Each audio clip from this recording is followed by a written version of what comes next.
হ্যাঁ, এগুলো রুটি বেলা হচ্ছে, অনেক কষ্ট করে গোল করেছে, একটা হয়েছে।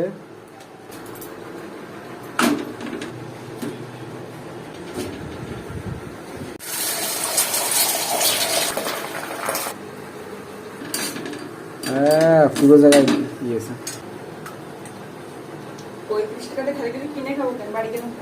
হ্যাঁ, তাহলে মেলায় দোকান বসতো না যদি বাড়ি দিয়ে সবাই খেত। 35 টাকা দিয়ে বাড়িতে বানাই খাবা। সে 2-1 জন আছে না, পিকনিক খায় না, বলে কি 200 টাকা দেবো, ওই 200 টাকা দিয়ে আমি বাড়ি এনে সবাই মিলে খাবো।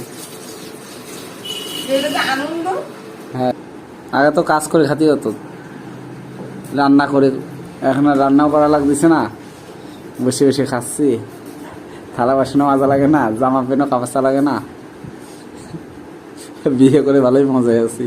স্যালাড গুলো সেই কুচুনো হয়েছে।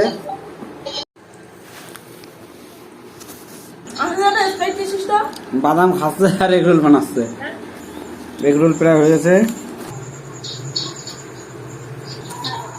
ভাজ করে ফেলাইছে। আমরা ওটা মেলায় দোকান দেবো, ঝুলনে এগরোলের দোকান দেবো।